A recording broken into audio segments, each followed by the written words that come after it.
നരേന്ദ്രനാഥിന്റെ ബാലസാഹിത്യ കൃതികൾ. കൊച്ചുനീലാണ്ടൻ.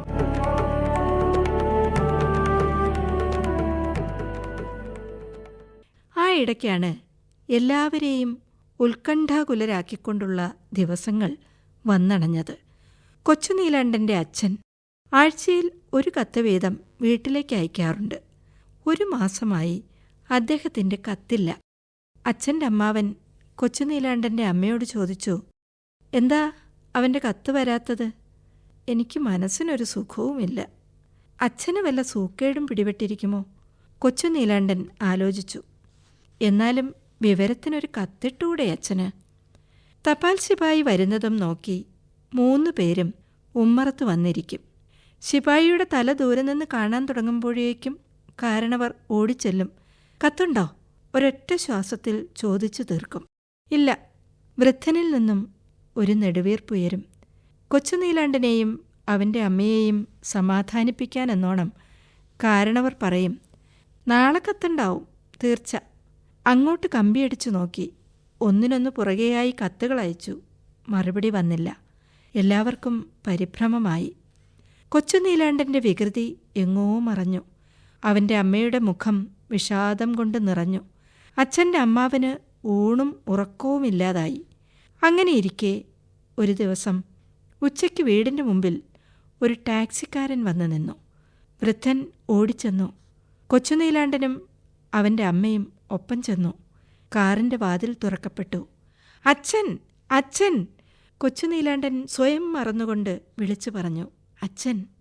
അയ്യോ! അവനുറക്ക നിലവിളിച്ചു. അച്ഛൻ്റെ ഒരു കാൽ നഷ്ടപ്പെട്ടിരിക്കുന്നു.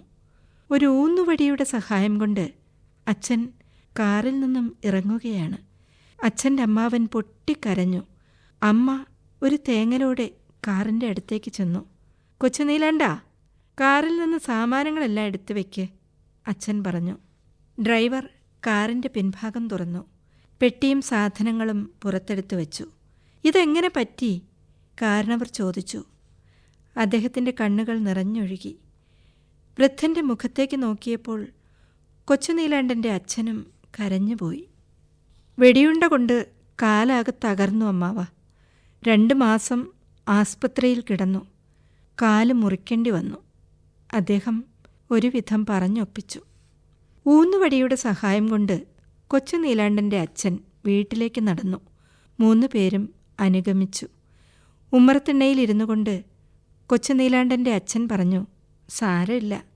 അദ്ദേഹം കൊച്ചുനീലാണ്ടനെ അരികെ പിടിച്ചു. അവൻ ഓടിച്ചെന്ന് അച്ഛനെ കെട്ടിപ്പിടിച്ചു. വൃദ്ധൻ തൻ്റെ വിറയ്ക്കുന്ന കൈകൊണ്ട് മരുമകൻ്റെ ശരീരം തടവി. അദ്ദേഹത്തിൻ്റെ മുഖത്ത് വിവിധ വികാരങ്ങൾ തളം കെട്ടി നിന്നു. യുദ്ധരാക്ഷസൻ ഇത്ര ഭയങ്കരനാണോ? എന്തിനാണ് മനുഷ്യൻ മനുഷ്യനോട് യുദ്ധം ചെയ്യുന്നത്? കൊച്ചുനീലാണ്ടൻ്റെ കൊച്ചു മനസ്സിൽ ചോദ്യങ്ങളുയർന്നു. അച്ഛൻ്റെ അമ്മാവൻ അവനെ വിളിച്ചു. കൊച്ചുനീലാണ്ട! എന്താ അച്ഛൻ്റെ അമ്മാവ? വൃദ്ധൻ എന്തോ പറയാൻ ഭാവിച്ചു. വാക്കുകൾ കിട്ടിയില്ല. പക്ഷേ കൊച്ചുനീലാണ്ടന് എല്ലാം മനസ്സിലായി. നിറഞ്ഞ കണ്ണുകളോടെ അവൻ പറഞ്ഞു, ഇല്ല, ഞാനിനി വികൃതി കാണിക്കില്ല. ഞാൻ പഠിക്കും, വലുതാവും. എൻ്റെ അച്ഛനെയും അമ്മയും അച്ഛൻ്റെ അമ്മാവനെയും ഞാൻ നോക്കും.